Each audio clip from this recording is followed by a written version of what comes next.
तो मार्ग के किनारे के पीछे क्लास में हमने जब सीखा था, ये कौन लोग हैं जिन्होंने प्रभु यीशु मसीह का तेजोमय सुसमाचार तो सुना, लेकिन वचन के सत्य को, वचन के उस गहरे रहस्य को वो समझ नहीं पाए। और जब समझ नहीं पाए तो फिर विश्वास कैसे करते? विश्वास भी नहीं कर पाए। इसलिए परमेश्वर का वचन उनके पास पहुंचने के बावजूद वो उद्धार से वंचित रह गए, उद्धार नहीं हो पाया। इसलिए कितना जरूरी है कि हम वचन को केवल सुने नहीं, हम वचन को केवल पढ़े नहीं, बल्कि उसको समझें, उसकी कीमत को समझें, उसके भेदों को समझें। इस बात की बहुत जरूरत है, तभी हम विश्वास भी कर पाएंगे। और हमने देखा पथरीली भूमि, पथरीली भूमि के कौन लोग हैं? ये वो लोग हैं जिन्होंने वचन सुना और वचन उनके समझ में भी आया, लेकिन कमी कहां पर रही? उनके अंदर विश्वास रूपी मिट्टी कम थी, यानी उनके अंदर विश्वास की कमी थी। और जब वचन के कारण परीक्षा आई और जब सतावट आई तो वो पीछे हट गए। वचन उगा तो सही, लेकिन वो बढ़ा नहीं, ना वो फल लाया। आज हम देखेंगे तीसरी जमीन, झाड़ियों वाली जमीन। आइए हम उसके लिए परमेश्वर के वचन से पढ़ेंगे मत्ती 13 अध्याय का 7 वचन। मत्ती 13 अध्याय का 7 वचन हम पढ़ें। कुछ बीज झाड़ियों में गिरे और झाड़ियों ने बढ़कर उन्हें दबा डाला। हाँ, इधर जो प्रभु दृष्टांत में बात कर रहे हैं, कुछ बीज झाड़ियों में गिरे और झाड़ियों ने बढ़कर उन्हें दबा डाला। तो ये झाड़ियां क्या हैं? प्रभु इसका अर्थ बता रहे हैं। उसका 18 वचन, हम 18-19 वचन दोनों पढ़ें, 18 और 19 वचन। अब तुम बोने वाले के दृष्टांत का अर्थ सुनो। अर्थ सुनो। जो कोई राज्य का वचन सुनकर नहीं समझता, जो कोई राज्य का वचन सुनकर नहीं समझता, उसके मन में जो कुछ बोया गया था, उसे वो दुष्ट आकर छीन ले जाता है। उसका 18 और 19 है। हाँ, आगे। यह वही है हाँ, जो मार्ग के किनारे बोया गया था। और आगे। और जो पथरीली भूमि पर बोया गया, हाँ, ये वो है हाँ, जो वचन सुनकर तुरंत आनंद के साथ मन मान लेता है, हाँ, पर अपने में जड़ न रखने के कारण हाँ, वे थोड़े ही दिन का है। और आगे। और जब वचन के कारण क्लेश या उपद्रव होता है तो तुरंत ठोकर खाता है। और आगे। जो झाड़ियों में बोया जो गया, झाड़ियों में बोया गया, ये वो है जो वचन को सुनता है, जो वचन को सुनता है, हाँ? पर इस संसार की चिंता, पर इस संसार की चिंता और धन का धोखा वचन को दबाता है। हाँ, वचन को दबाता है। ये वचन 22 और वचन 23 है। वचन 22 और वचन 23 में, वचन 22 में, 23 नहीं, वचन 22 में प्रभु इसका अर्थ समझा रहे हैं। फिर से पढ़ें वचन 22।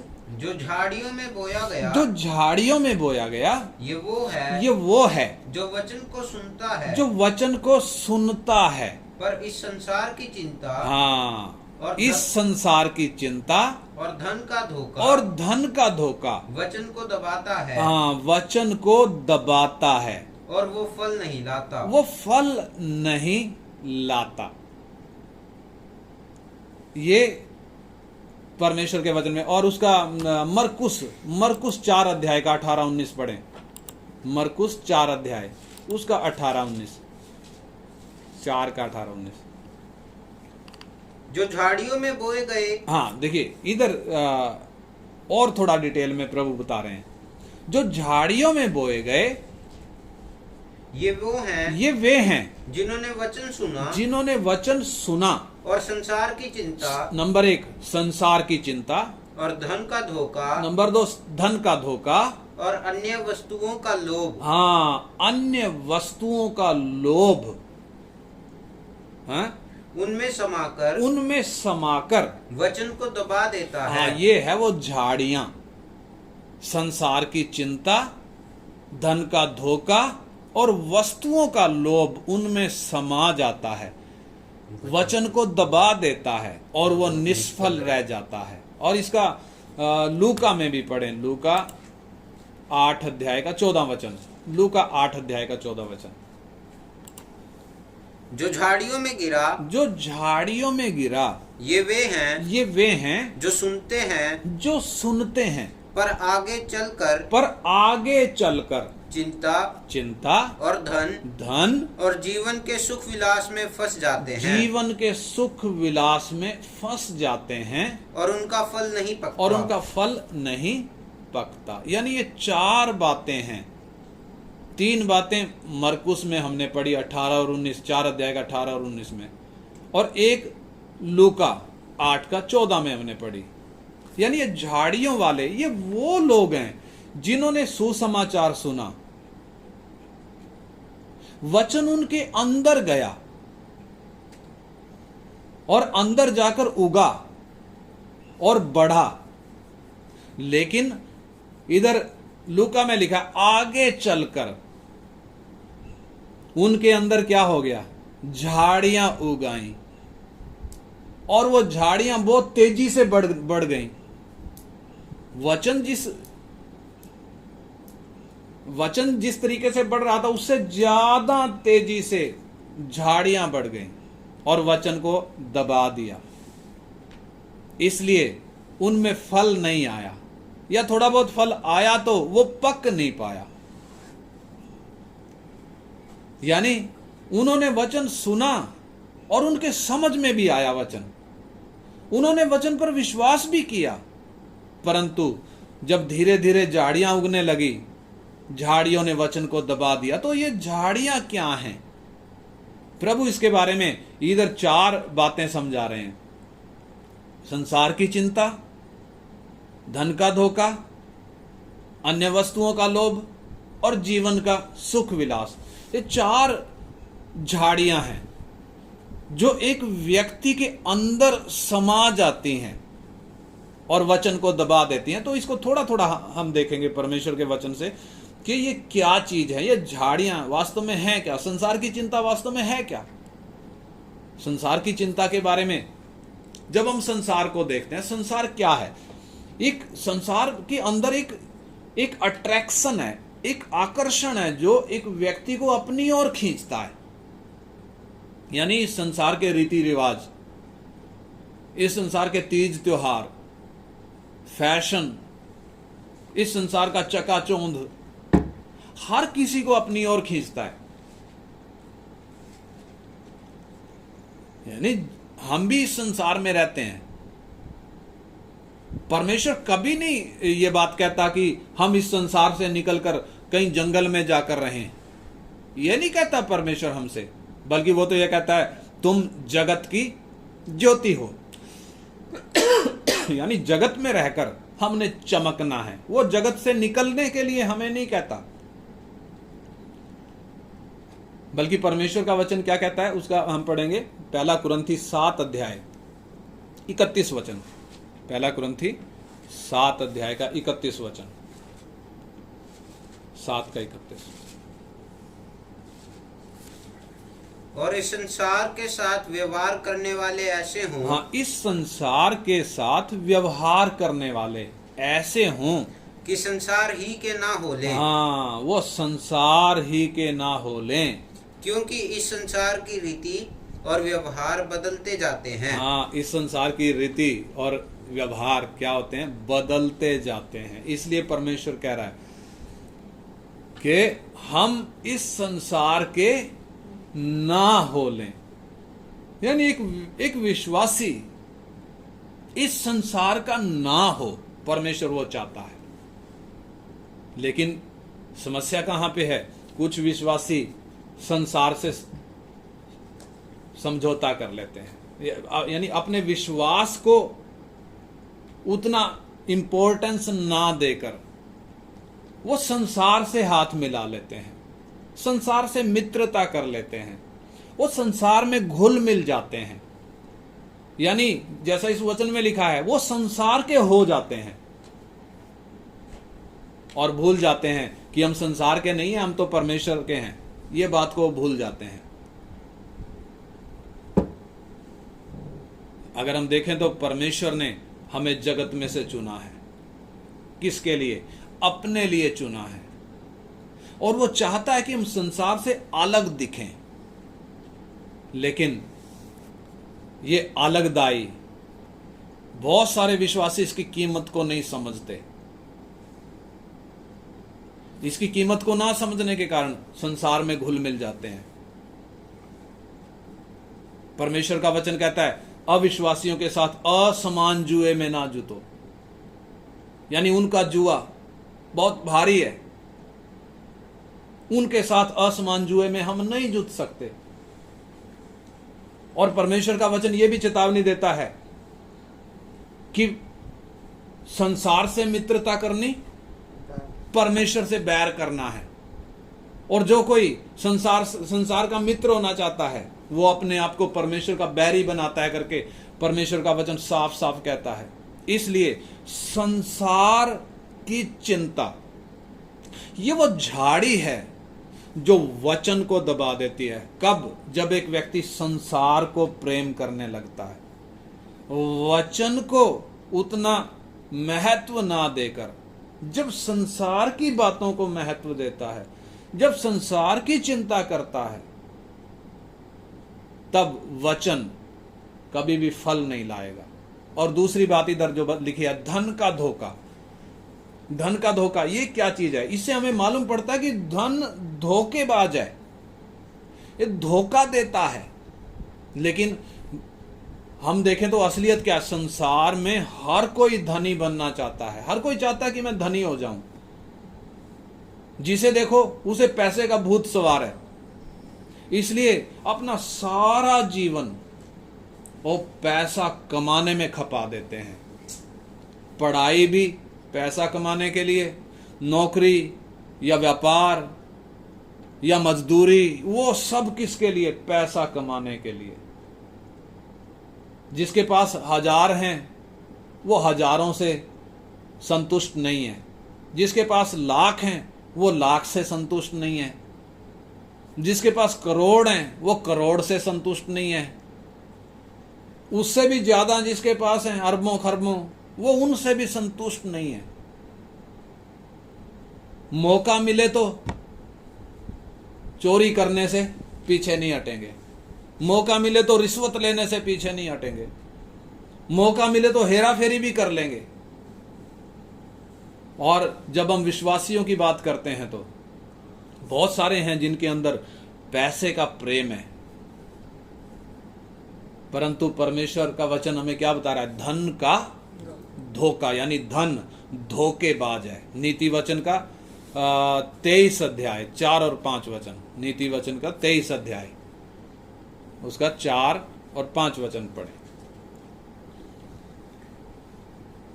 धनी होने के लिए परिश्रम ना करना। हाँ, धनी होने के लिए परिश्रम ना करना। परमेश्वर का वचन साफ कहता है, धनी होने के लिए परिश्रम ना करना, अपनी समझ का भरोसा छोड़ना। जब तू अपनी दृष्टि धन पर लगाएगा वो चला जाएगा, वो उकाब पक्षी के समान पंख लगाकर निस्संदेह आकाश की ओर उड़ जाएगा। यानी इंसान जिस धन को पकड़ने की कोशिश कर रहा है, परमेश्वर का वचन कह रहा है वो उकाब की तरह पंख लगाकर किधर उड़ जाएगा?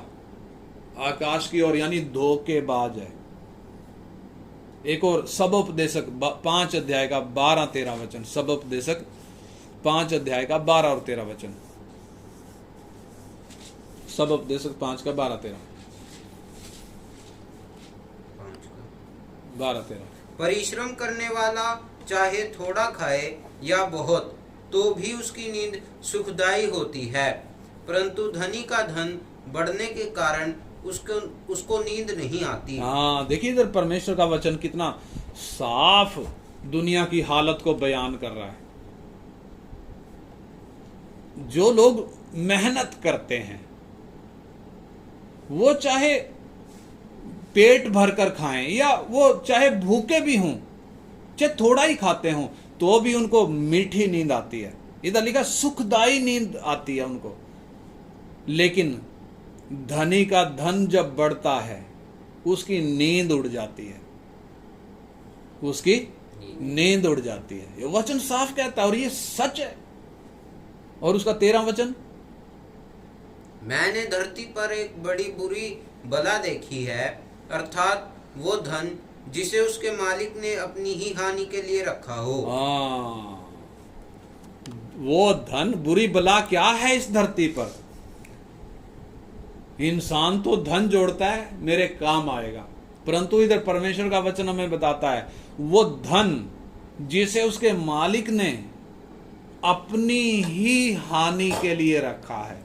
हम तो सोचते हैं ये तो इमरजेंसी में काम आएगा जी, शादी में काम आएगा जी, बीमारी में काम आएगा जी, इससे मेरी क्या हानि है? हानि परमेश्वर के वचन को यह दबा देता है, एक व्यक्ति के उद्धार को यह छीन लेता है, परमेश्वर के भरोसे को यह तोड़ देता है। यह ऐसी बुरी बला है, यह ऐसा धोखेबाज है। इसलिए परमेश्वर का वचन पहला तिमोथी में लिखा है, पहला तिमोथी 6 अध्याय में, पहला तिमोथी 6 अध्याय का हम पढ़ें, उसका 6 का 6 से पढ़ें, 6 का 6 से। पर संतोष सहित भक्ति बड़ी कमाई है। हाँ, संतोष सहित भक्ति, यानी अगर हमें संतोष है, चाहे थोड़ा हमारे पास है, तो अगर हमें संतोष है, संतोष सहित भक्ति क्या है? बड़ी कमाई है। हाँ, क्योंकि ना हम जगत में कुछ लाए हैं, ना हम जगत में कुछ लाए हैं और ना कुछ ले जा सकते हैं, ना कुछ ले जा सकते हैं। हाँ, यदि हमारे पास खाने और पहनने को हो, यदि हमारे पास खाने और पहनने को हो, तो इन्हीं पर संतोष करना चाहिए। इन्हीं पर क्या करना चाहिए? संतोष करना चाहिए। पर जो धनी होना चाहते हैं, हाँ, लेकिन जो धनी होना चाहते हैं वे ऐसी परीक्षा और फंदे और बहुत सी व्यर्थ और हानिकारक लालसाओं में फंसते हैं। बहुत सी व्यर्थ और हानिकारक लालसाओं में फंसते हैं, जो मनुष्यों को बिगाड़ देती है। हाँ, जो लोगों को क्या कर देती हैं? बिगाड़ देती हैं। परीक्षा, फंदे, व्यर्थ और हानिकारक लालसाएं मनुष्यों को बिगाड़ देती हैं और क्या करती हैं? और विनाश के समुद्र में डुबा देती हैं। हाँ, विनाश के समुद्र में डुबा देती हैं। यानी जो धनी होना चाहते हैं उनके जीवन में ऐसा होता है। और उसका 10 वचन भी पढ़ें। हाँ, क्योंकि रुपए का लोभ सब प्रकार की बुराइयों की जड़ है। हाँ, रुपए का लोभ सब प्रकार की बुराइयों की जड़ है। हाँ, जिसे प्राप्त करने का प्रयत्न करते हुए बहुतों ने विश्वास से भटककर अपने आप को नाना प्रकार के दुखों से छलनी बना लिया है। हाँ, यानी रुपए का लोभ सब प्रकार की बुराइयों की जड़ है, जिसको प्राप्त करने का लालच करते हुए, ये लालच, ये लोभ पैसे का, ये विश्वास को छलनी बना देता है। और कितने इसने छलनी कर दिए, कितनों को विश्वास के मार्ग से अलग हटा दिया। इसलिए यीशु मसीह भी कहते हैं, मत्ती में लिखा है, शायद 6 अध्याय में लिखा है, प्रभु कहता है अपने लिए स्वर्ग में धन जोड़ो, धरती पर धन ना जोड़ो, क्योंकि धरती पर धन इकट्ठा करोगे तो क्या हो जाएगा? कीड़ा खा जाएगा, काई लग जाएगी, चोर चुराएगा। लेकिन अगर स्वर्ग में धन इकट्ठा करेंगे तो वहां तो ना कीड़ा लगेगा, ना तो काई बिगाड़ेगी, ना तो उधर चोर चुरा सकता है। और फिर प्रभु ये भी कहता है कि जहां तेरा धन होगा वहां तेरा मन भी लगा रहेगा। प्रभु यहां पे ये नहीं कहता, प्रभु का वचन कहीं पे भी ये नहीं कहता कि हमें काम नहीं करना, हमें मेहनत नहीं करनी। बल्कि परमेश्वर का वचन कहता है कि जो मेहनत ना करे वो खाने भी ना पाए। निठल्ला बैठकर परमेश्वर बर्दाश्त नहीं करेगा एक व्यक्ति को कि वो निठल्ला बैठकर खाए। परमेश्वर ने काम करने के लिए हमें हाथ दिए हैं, ज्ञान दिया है, समझ दी है, परंतु इधर जो धन का धोखा, यानी ये धन कमाने का लालच, जो व्यक्ति धन का लालच करता है, धनी होने का जो लालच करता है, उसके लिए है खतरा। यानी परमेश्वर ये नहीं कहता कि आप पढ़ाई ना करो, नौकरी ना करो, बिजनेस ना करो। हम अपनी जरूरतों के लिए ये सब काम करते हैं, परंतु चेतावनी क्या है? धन हमें धोखा देने ना पाए, बल्कि हमारी नजरें स्वर्गीय वस्तुओं पर लगी रहें। परमेश्वर का वचन ये बात कहता है। और इसके अलावा तीसरी बात उसमें झाड़ी, तीसरी झाड़ी कौन सी थी? अन्य वस्तुओं का लोभ। अन्य वस्तुओं का लोभ। ये अन्य वस्तुएं क्या हैं? जब हम देखते हैं अपने जीवन में, हमें जिंदा रहने के लिए बहुत सारी चीजों की जरूरत पड़ती है। इस धरती पर रहते समय में खाने के लिए, पीने के लिए, पहनने के लिए, रहने के लिए बहुत सारी चीजों की जरूरत पड़ती है।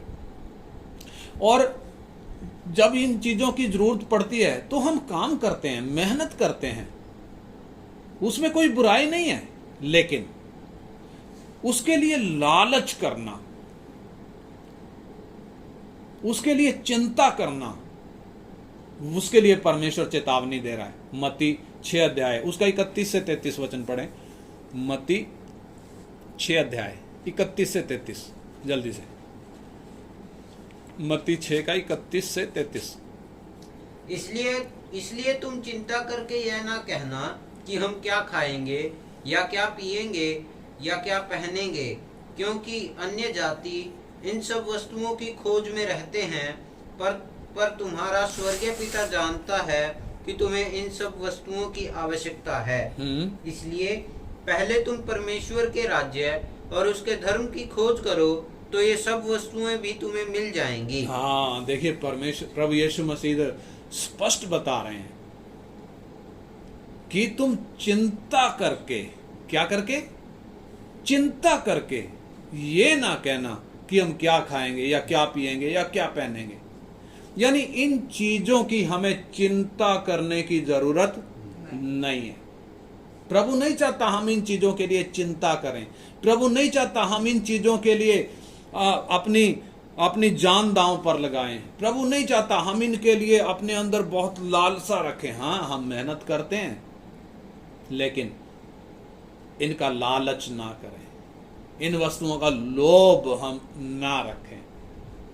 इसलिए अगर इन वस्तुओं का लालच हमारे अंदर है, अगर ये चिंता हमारे अंदर है, स्वाभाविक है ये वचन को क्या कर देंगी? दबा देंगी। वचन कभी भी फलवंत होने नहीं पाएगा। और चौथी बात एक और उसमें लिखी हुई है, लूका में हमने पढ़ा 8 का 14 में, जीवन के सुख विलास। जीवन के सुख विलास, ये क्या चीज है? जीवन के सुख विलास, इसके परमेश्वर का वचन इसके बारे में क्या कहता है? ये जीवन के सुख विलास, जब हम देखते हैं इस संसार के लोग, परमेश्वर का वचन बताता है कि इस संसार के लोग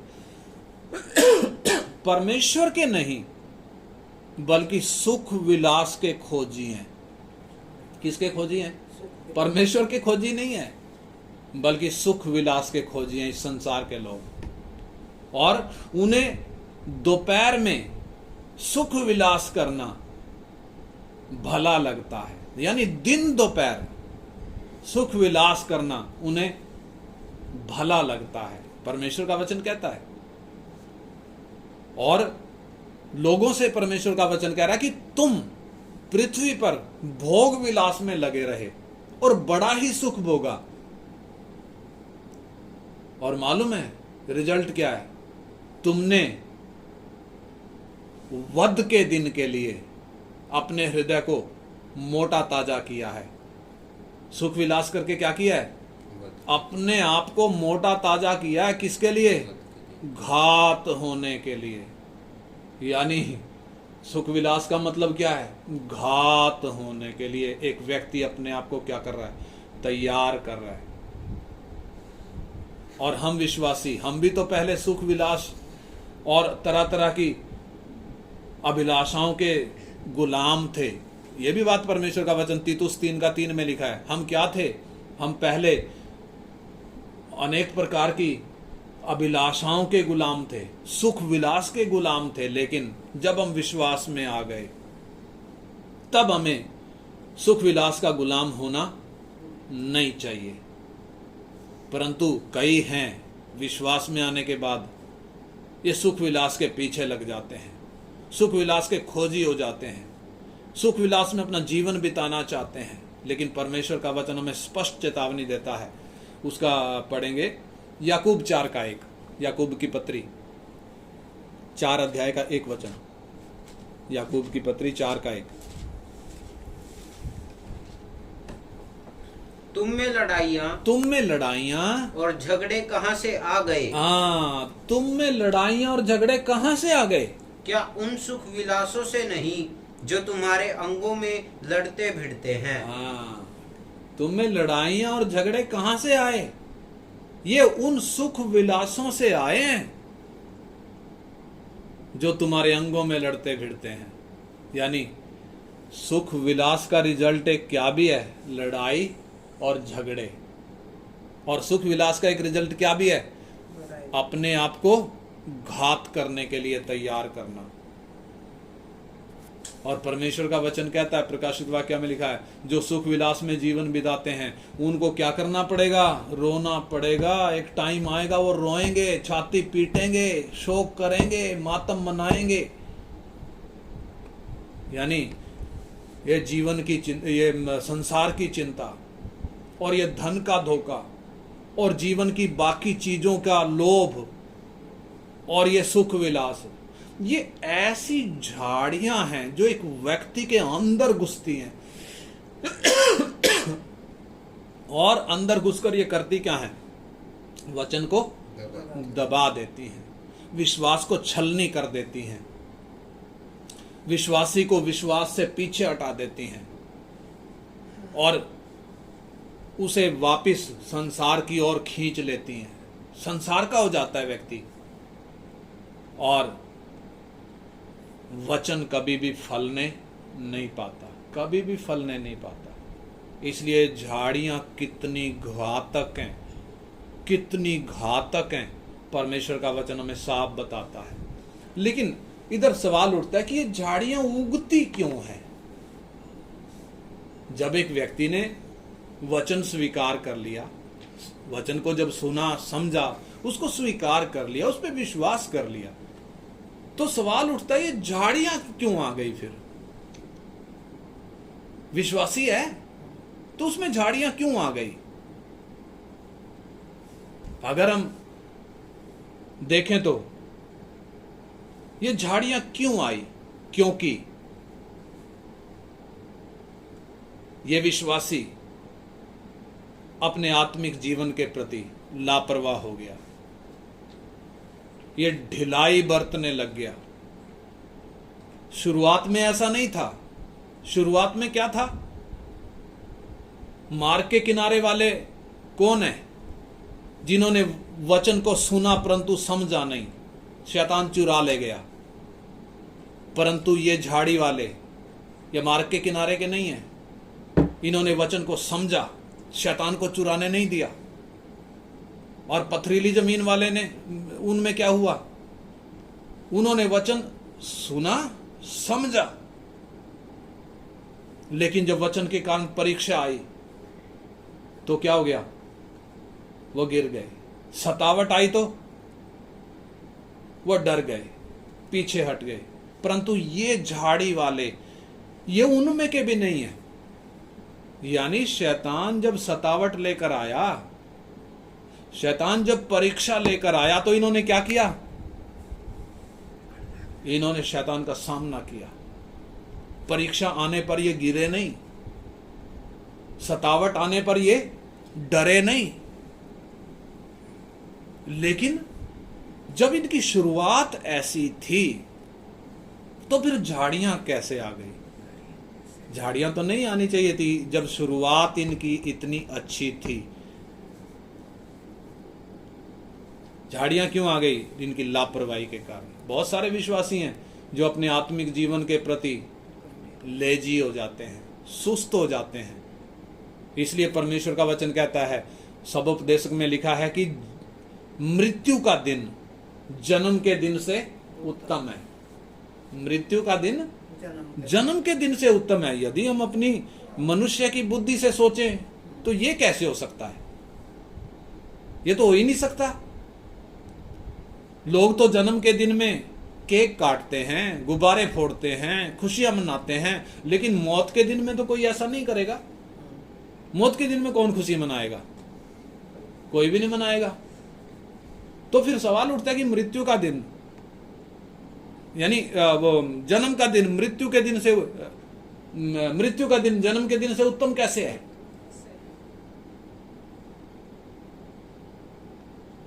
इस वचन का हम सही अर्थ समझें। इसका मतलब क्या है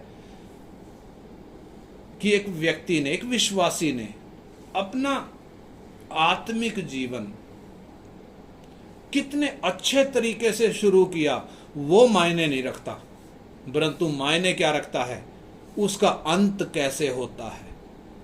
यानी जब वो मर रहा है उस वक्त उसका विश्वास कैसे है, उसका आत्मिक जीवन कैसे है, वो रखता है मायने। शुरुआत तो अच्छी रही होगी लेकिन अंत में गिर गया, उसका कोई फायदा नहीं है कि शुरुआत कितनी अच्छी थी। लेकिन इन झाड़ी वालों को देखें तो इनकी खासियत क्या है? शुरुआत इनकी अच्छी है, शैतान से भी भिड़ गए, चुराने नहीं दिया शैतान को वचन, सतावट के टाइम में भी डटे रहे, परीक्षा में भी डटे रहे, परंतु शैतान जब आगे चलकर दूसरी युक्तियां लेकर आया उन युक्तियों में फंस गए। इससे हमें क्या मालूम पड़ता है? हमें कभी ये नहीं समझना चाहिए कि शैतान छुट्टी पे चला गया, अब वो नहीं आएगा। शैतान कभी भी छुट्टी पे जाता नहीं है, वो कभी छुट्टी पे नहीं जाता। वो 24 घंटे ऑन ड्यूटी है, और वो अकेला नहीं है, पूरी फौज है उसके साथ, पूरी फौज है। इसलिए वो मौके की ताक में रहता है। जैसा प्रभु ने कैन को बोला था, उसको सावधान किया था, पाप दरवाजे पर घात लगाकर बैठा है, निशाना तेरी ओर है और तू बचना।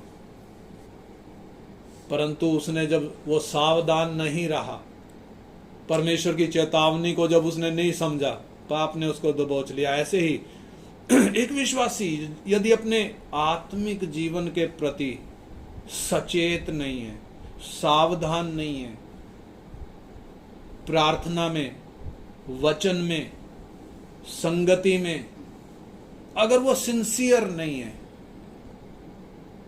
लापरवाह है, शैतान को उतना काफी है, उसको मौका मिल जाता है क्या करने के लिए? अपनी युक्तियां चलाने के लिए। और ऐसा व्यक्ति जो लापरवाह है आराम से शैतान का निवाला बन जाता है। शैतान युक्तियां कैसे लेकर आ रहा है? किसी के मन से चुरा कर ले गया जिनके समझ में नहीं आता, लेकिन जिनके समझ में आ गया उनके सामने सतावट लेकर आ गया। परंतु जो सतावट में भी खड़े रहे, पीछे नहीं हटे, उनके सामने वो संसार की चिंताएं लेकर आता है, उनके सामने वो धन का लालच लेकर आता है, जीवन की वस्तुओं की इच्छाएं लेकर आता है और सुख विलास लेकर आता है। यीशु के सामने भी आया, क्या कह रहा था? सारे जगत के राज्य दिखाए, कहता है ये सब मुझे सौंपा गया है और मैं जिसको चाहता हूं उसको दे देता हूं, तू मेरा पैर पकड़े तो मैं तुझे भी दे दूंगा। कितने विश्वासी उधर फंस जाते हैं। इसलिए हमें कितना सावधान रहने की जरूरत है। परमेश्वर का वचन उसके लिए हमें सावधान करता है। पहला पत्रस 5 अध्याय, पहला पत्रस 5 अध्याय उसका 6 से पढ़ें, 5 का 6 से, पहला पत्रस 5 का 6 से हम पढ़ेंगे। इसलिए परमेश्वर के बलवंत हाथ के नीचे दीनता से रहो। हाँ, परमेश्वर के बलवंत हाथ के नीचे दीनता से रहो, जिससे वह तुम्हें उचित समय पर बढ़ाए। हाँ, वो उचित समय पर क्या करेगा? बढ़ाएगा। कब? जब हम उसके संबंध में बने रहेंगे, जब हम उस पे विश्वास करके उसके हाथ के नीचे, बलवंत हाथ के नीचे जब हम रहेंगे, वो समय पर हमें बढ़ाएगा। और आगे क्या लिखा है? अपनी सारी चिंता उसी पर डाल दो। हाँ, संसार की बातों की चिंता ना करो, खाने पीने की चीजों की चिंता ना करो, जीवन की चीजों की चिंता ना करो, बल्कि अपनी सारी चिंता उसी पर डाल दो, क्योंकि उसको तुम्हारा ध्यान है। हाँ, परमेश्वर को हमारा क्या है? ध्यान है। और आगे 8 वचन, सचेत हो और जागते रहो, क्योंकि तुम्हारा विरोधी शैतान हाँ, गर्जने वाले सिंह के समान इस खोज में रहता है कि किसको फाड़ खाए। हाँ, यानी शैतान छुट्टी पे नहीं जाता, मैंने बताया, वो हर समय ताक में रहता है। शेर नहीं है, परंतु शेर की तरह ताक में रहता है, किसको फाड़ खाए। इसलिए अगर सचेत नहीं रहेंगे, जागते नहीं रहेंगे, तो कभी भी अपने आत्मिक जीवन में हम सफल नहीं हो पाएंगे। और उसका 9 वचन भी पढ़ो। विश्वास में दृढ़ होकर और ये जानकर उसका सामना करो, शैतान का सामना करो, कि तुम्हारा भाई जो संसार में है, तुम्हारे भाई जो संसार में हैं, ऐसे ही दुख सह रहे हैं। हाँ, ऐसे ही दुख सह रहे हैं। यानी वो सबकी परीक्षा करता है, सबके सामने कहीं लालच लेकर आ रहा है, कहीं परीक्षा लेकर आ रहा है, कहीं किसी चीज का लालच लेकर आ रहा है। तुम्हारे भाई जो संसार में हैं, वो ऐसे ही दुख सह रहे हैं। और उसका आगे, अब परमेश्वर जो सारे अनुग्रह का दाता है, हाँ, परमेश्वर जो सारे अनुग्रह का दाता है, जिसने तुम्हें मसीह में अपनी अनंत महिमा के लिए बुलाया, जिसने तुम्हें मसीह में अपनी अनंत महिमा के लिए बुलाया, तुम्हारे थोड़ी देर तक दुख उठाने के बाद, हाँ, आप ही तुम्हें सिद्ध और स्थिर और बलवंत करेगा। हाँ, परमेश्वर क्या करेगा? थोड़ी देर दुख उठाने के बाद आप ही तुम्हें सिद्ध करेगा, स्थिर करेगा और बलवंत करेगा। यानी चेतावनी है, हम सचेत और सावधान रहें, कहीं ऐसा ना हो शैतान फाड़ खाए। यानी सावधानी हटी, दुर्घटना घटी। इसलिए आइए हम दुर्घटना घटने ना दें, सचेत रहें, सावधान रहें, जागते रहें। वचन का जो शिक्षा हमें दी जा रही है, जो हमें दी गई है, हम उसकी कीमत को पहचानें, उसको अपने हृदय में संभालें, बैरी से सावधान रहें। वो चोर है, चुरा ले जाएगा, उससे सचेत रहें। बड़ी युक्तियां लेकर आता है, उसकी चालाकियों से अनजान ना रहें। जीवन में उतार चढ़ाव आते हैं, दुख तकलीफ आते हैं, सारे दिन एक जैसे नहीं होते। परमेश्वर हमारे विश्वास को परखता है। और इधर हमने पढ़ा, थोड़ी देर दुख उठाने के बाद परमेश्वर आप ही हमें क्या करेगा? सिद्ध करेगा, परफेक्ट बनाएगा, हमें स्थिर करेगा और हमें बलवंत करेगा। आइए हम उस परमेश्वर पर पूरा भरोसा रखें, हम मसीह में बने रहें, उसके वचन के प्रति हम आज्ञाकारी हों। आइए हम प्रार्थना करें।